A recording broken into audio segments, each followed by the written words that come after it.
the clapback stuff. He really goes for it. And I think it's quite amusing most of the time. And when we was in Riyadh, we've never really. One of the problems with these relationships is we don't really speak. So all you see is online interviews, me slagging him off, him slagging me off, and it's like you're only going to dislike someone. But then when you kind of have a chat, and it's all of a sudden, look, let's put all this behind us, almost like His Excellency, like he did with me and Frank. Then you actually start spending time with people. Like generally you find, actually, they're all right actually, like I don't mind him. And that was the same with me and Frank. So I've always felt that us and Golden Boy have the potential to make brilliant matchups. And we're on the same platform. So now you've seen those three, and hopefully it will lead to a 5v5. When we see each other in Riyadh next week, hopefully we can get in front of His Excellency and close that concept for the late summer in America. Speaking of you and Frank, is this Cachi, Sugar Nunez stuff the first wee flip in the new Yeah, romance? no, I mean, I've got to be honest at the same time. It's not Frank Warren's decision. Yeah, but at the same time, I know because I speak to George, Anto was given the option. Okay, now it was more money to fight LeWood, but it wasn't a huge difference. But he just fancied the LeWood fight. For me, I'm going to be upset, aren't I? Because I've got Sugar Nunez. I feel like he's been messed around. I feel like as a champion, you should be fighting your mandatories and you should be trying to unify the division.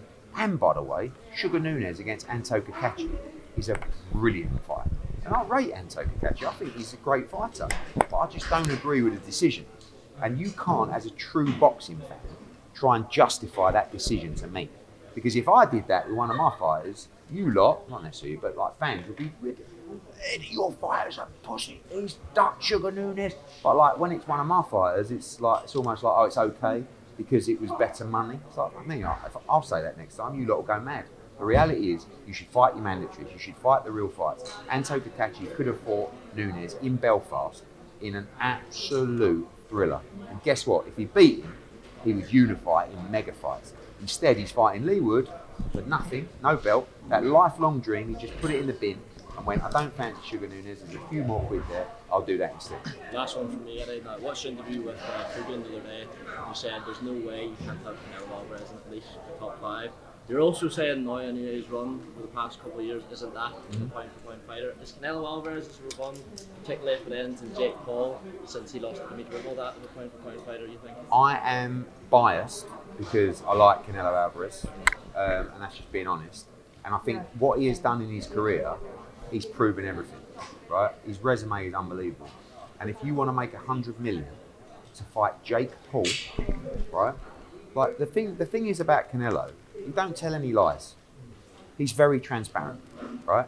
He's not going to try and justify this fight to you that, no, what I'm doing it to bring boxing to a wider audience. No, he's doing it for a sackload of money. So whenever you put an opponent forward to Canelo Alvarez, his question is, how much? And he's a businessman at this stage in his career, right? And at the end of the day, someone is offering him whatever it will be, 80 million, 100 million, 120, to fight Jake Paul. A fight in which there is absolutely no risk. And by the way, you can't criticise Jake Paul. Because the criticism for Jake Paul has always been, when are you going to fight someone decent? Well, guess what? He might be fighting Canelo Alvarez. I don't hate it. I'll be watching. Maybe time to give up the belts though? That's the fight to take. Yeah, maybe. Might be his last fight. Who knows? Eddie, when you talk about that Jake Paul Canelo fight, at this stage in boxing, no one's surprised that a fight like that's getting made. And I know you've gone out and said you do respect Jake Paul for getting in there. Canelo's a totally different beast to, a definitely out of his prime Mike Tyson. Just talk about how much respect you would have for Jake for taking that fight. Only respect because of the money. I mean, he's not doing it for free. He's not doing it because he wants to prove himself as a great fighter. He's doing it for 100 mil as well, or whatever he's getting. It's a very, very scary man. It's dangerous, and he's going to get spanked. How many rounds? However many Canelo wants it to be. I mean, the only thing is, Jake's going to be a lot heavier and bigger. But listen, no disrespect to Jake's ability as a fighter. He's fighting Canelo Alvarez, who is one of the top fighters in the world. So, he's going to get spanked, but he's going to make a lot of money whilst receiving the spanking. What's your perspective on the Terence Crawford not happening? Are you disappointed? Yeah, who knows? Don't listen. One day it's not happening. Tomorrow it could be happening. Maybe the Jake Paul fight put people's nose out of joint, and I don't know. But the reality is the fight's much bigger than Crawford against Canelo. But for boxing fans, it's not at all. You know, for boxing fans, Canelo Crawford is one of the best fights that could ever get made. But I know Canelo, and if that fight's on the table for that kind of money, he's going to take it. Is Canelo Jake Paul a dangerous fight though, given how long Jake Paul's been training in comparison to Canelo Alvarez? It depends what Canelo does. If Canelo wants to lay a beating on him, it'll be brutal to watch. But a lot of people will enjoy watching that. Eddie, what happened when Martin McCoy sparred AJ? Apparently I was there. Bacoli hit him with a left hook, wobbled AJ, and I had my jaw open. I don't even remember watching it. I mean, I think maybe once I walked in and saw them two for 20 or 30 seconds.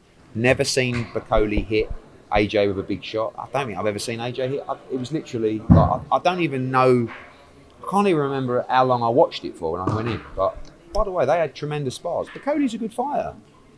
But, you know, Bacoli's doing what I would do if I was Bacoli. I would attach my name to AJ and I would ride the coattails and I would get as much clout as I could off AJ's name. And that's what Bacoli's doing. And I don't rule the fight out. You know, the people saying, AJ shouldn't fight him, but what's in it fighting Martin McCoy? Does that make it more likely that AJ might take Probably, because guess what? In the past, AJ shouldn't have the rematch with Ruiz straight away. AJ shouldn't fight Usyk the first time. AJ shouldn't fight Usyk the second time. AJ shouldn't fight Dubois again, and he will. He wants, he don't care who he fights. He wants to fight the best, and he loves the Bacoli fight.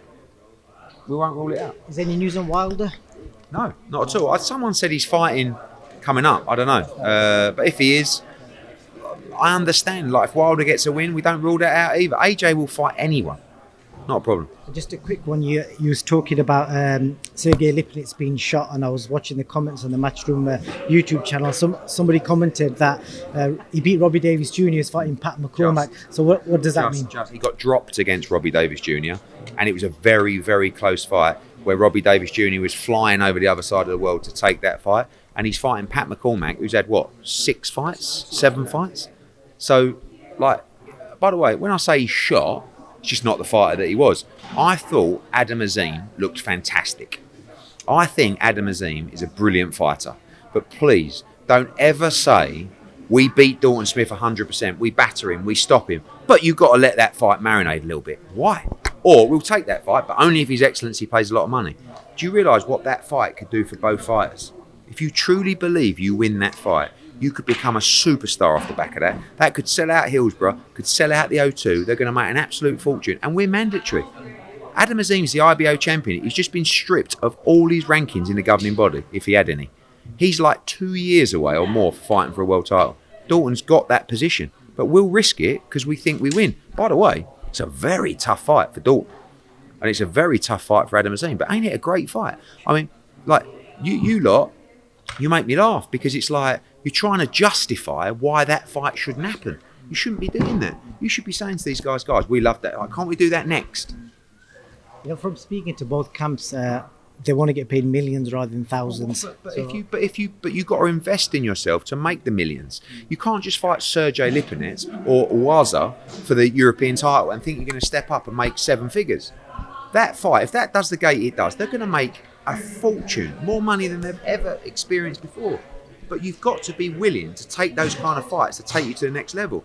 You know, again, you're speaking on behalf of, like, you're trying to justify the fact that you've got 2 undefeated British fighters that should naturally be fighting each other.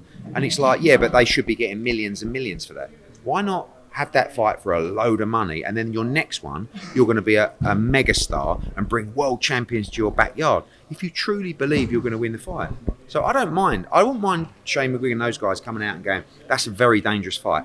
I think at this stage in a career, maybe we need 1 or 2 more before we go in there. But don't say, we beat him easy, we stop him. Dalton Smith, I'm watching you, you're not very good. It's on a plate. But, you know, I don't know. I mean, I don't think they truly believe. I think they're starting to believe because that was a great performance. And I can't tell you categorically Dalton wins. I think he does. But I'll tell you what, I'd fucking love to see it. And that's what I'm in the game for. Does Chisora do it? On the Ryan Garcia versus Rolly fight? What do I think of it? It's all right. You know, Ryan's coming back. I think he wins quite comfortably. Chisora, does he win on Saturday? I hope so. It's a terrible fight for him. Terrible style. But hopefully Del Boy can find a way. I won't be there, no, but I'll be watching. Cheers, boys.